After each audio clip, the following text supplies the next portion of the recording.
Hey everybody, Thomas right here, and this is going to be a start of some special videos I'm going to be doing periodically, or randomly, whenever I feel like, I want to put up something cool, give my opinion on certain things.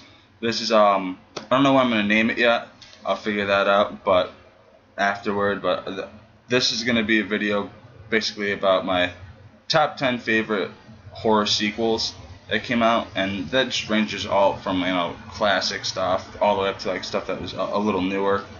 And yeah, I'm just gonna get started. And number 10, really cool. I love the original. I mean, I do. It's classic, but I really enjoy this one too. And I haven't picked it up on Scream Factory yet. I'm waiting for a time to find it with a slipcover, so I'm not gonna jump on it until I 100% sure I'm gonna get it, in its complete package. But I got the DVD version right now out, and it's The Cat People. And this thing came out in 1982, and this stars Natasha Kinski and Malcolm McDowell, also John Hurd and Annette O'Toole. Very cool. It's directed by Paul Schrader, and this is awesome. Very good remake. Just crazy, and this has Klaus Kinski's daughter, obviously, right there. She's very beautiful in this, and Malcolm McDowell, you guys probably all know from, A Clockwork Orange, but he's also in the movie If.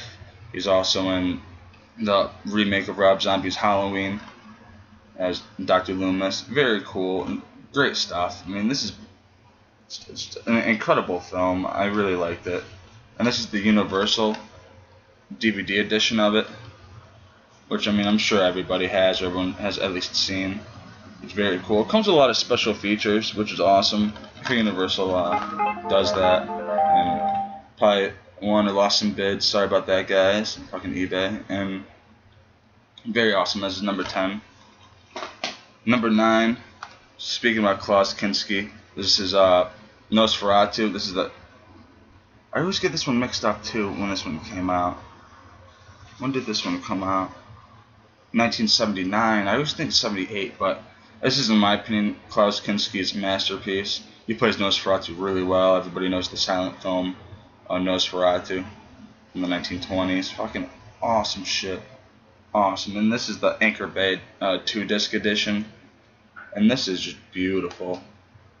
Beautiful. I know that I think Scream Factory released the Blu-ray of this, but I'm really fine with this one. I really don't care for that one. I mean, it looks cool, and I'm sure the transfer is beautiful, but this one's just awesome. I really loved it. I mean, this is just, it's great. Very awesome. I don't hear too many people talking about this film, but it is really good.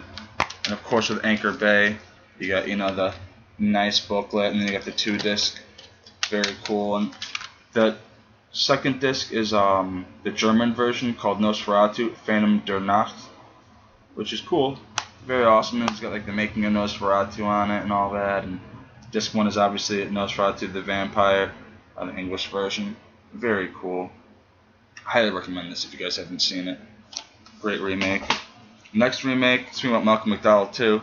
And a lot of people hate this. I don't know why. I mean, I can understand, it's the backstory and all that, and how people don't really care, but I liked it. I gave a different point of view and a fresh new look at, a classic series, and this is Rob Zombie's remake to Halloween. And this is the theatrical version. I have the other version of it on Blu-ray in the box set, if you see all the way up there. Right there. The Halloween box set. It comes with the unrated director's cut.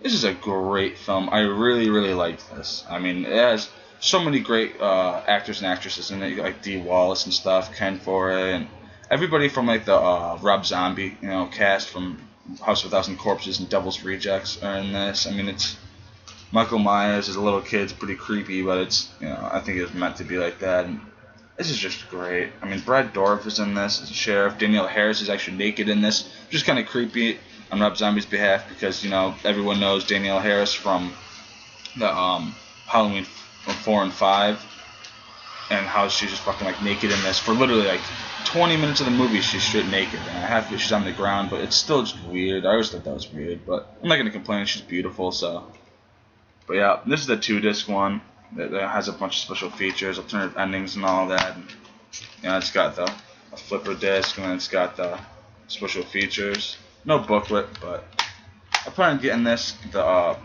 unrated director's cut, eventually when I see it somewhere for a price I'm willing to pay. But I really like this remake. It was good. Obviously not as good as the original, but still awesome. And that was number 8, and this is number 7.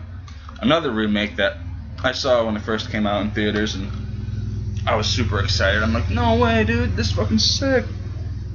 And it's definitely not, none of these are better than the original, but do a really good job, definitely. And this is the remake that The Hills Have Eyes. It's the unrated edition. This is very sick. This came out in 2006. Very awesome, very creepy. Gave a cool new, reboot of the classic Hills Have Eyes from Wes Craven. And this is just the edition that everyone has seen. It's pretty fucking sick. Definitely awesome, from 20th Century Fox. Highly recommend this one too. And all of these I don't really want to go into crazy detail on because everybody knows the stories and everybody I'm sure has seen these. This is just my top 10 favorite remakes. They're in my collection right now. It's fucking awesome though. Hills Have Eyes. That was number 7. Number 6. I just recently watched, earlier this year, and it surprised the shit out of me. This thing came out in 2003. No, 2013. Wow, what am I talking about? 2013, and this is fucking really cool. Really cool, different aspect of the dude in this, and it's Maniac with Elijah Wood, the remake from William Lustig's classic, with starring Joe Spinell. And at first I'm like, dude, nobody could replace Joe Spinell, especially in the Maniac character. It's impossible. But with the whole first-person view and just the craziness that Elijah Wood brings to it. And I remember Elijah Wood, like most of you guys, is in movies like North and The Good Son, shit like that. And then even Lord of the Rings, and you're like, dude, he's in something crazy like this. Highly recommend this one too. Very awesome, very cool. And the cool ass reverse. This is from IFC. Very awesome. This is the unrated version. Very awesome. I really like this movie. Highly recommend it. Number 6. And number 5. And this one is another great remake. Very awesome. This one came out in, I have to say, 1990, and this is the remake to Night of the Living Dead, directed by Tom Savini. And if anybody was going to do a remake of a classic Romero zombie film, why wouldn't it be Tom Savini? I mean, he's the one that really made, George Romero too, but he's the one that did the crazy effects for Dawn of the Dead and stuff. And without those effects, man, the movie I don't think would have been as potent as it is even to this day. But this is fucking great. I love this. There's Bill Moseley in it and shit too. I mean, it's sick. I think Tony Todd's in it. Yeah, it's like the Man Black dude. It's fucking sick. Highly recommend this one too. Very awesome if you guys haven't checked it out. I love it. Really good. And then number 4 is another great remake. And this is The Pit and the Pendulum. And this is the Stuart Gordon Full Moon release from 1991. This one's great. I mean, this has Lance Henriksen in it, Jeffrey Combs, Tom Towles, Oliver Reed. It's just fucking awesome. Very cool. And this one's really creepy. I love the classic Vincent Price one, but this one is just fucking weird. Very awesome. I highly recommend this too. If you guys haven't seen The Pit and the Pendulum, the remake at least, definitely check it out. It's fucking awesome. Very good. And number 3, someone needs to release the original on DVD or at least Blu-ray, something, because I have it right here on a fucking bootleg, and it pisses me off because I really love the original one, but this one's pretty good too, and I'm a huge fan. I remember watching this when I was a little kid, renting it on VHS. I actually have the VHS over there somewhere, but it's cool. And this is Willard. I think 2003 this came out. I don't know. Don't hold me to it, but I think it came out in 2002, 2003. Very awesome. Crispin Glover as Willard. Very awesome. Very cool one. I can't remember his name, but it's got the guy from, yeah, Arlie Ermy. Yeah, Ermy. Yeah, wow, never knew that dude's name. But he put in like Full Metal Jacket and stuff. Very cool. I highly recommend this one also. I love this movie. And this is like the fucking the new line. Sorry, I'm just not. I can't think right now. Fucking early and very awesome. Highly recommend this one too. It's number 3. Number 2, of course, from my favorite director, a fucking classic. I mean, I absolutely love this movie. It's flawless in my opinion. Actors, actresses, everyone cast in it, the effects, everything is just beautiful. Beautiful, beautiful, beautiful. And this is the remake to The Fly. I love the Vincent Price one. I absolutely love it. But this David Cronenberg one I think I like more, to be honest. I just love it. It's fucking classic. This thing came out in 1986, and the effects in it are just beautiful. I definitely recommend this if you guys haven't seen it. Most of you guys have, but if not, definitely check this one out.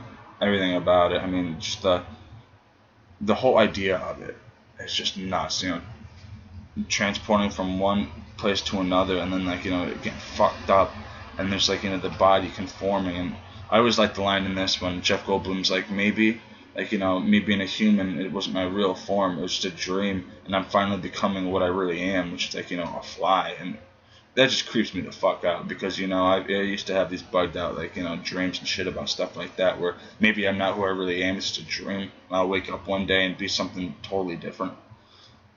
Fucking awesome though. I love this movie.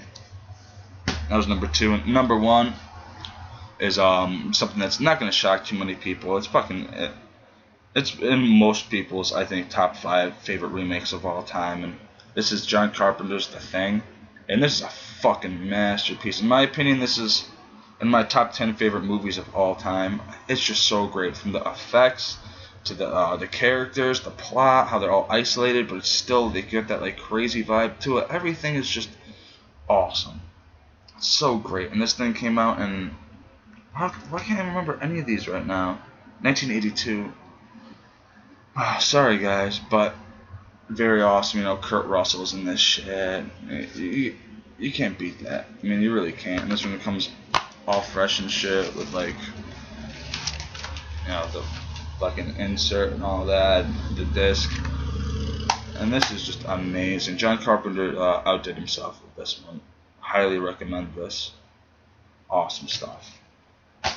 And that's my top 10 favorite horror movie remakes as of right now. I mean, for what I have in my collection. Very awesome stuff.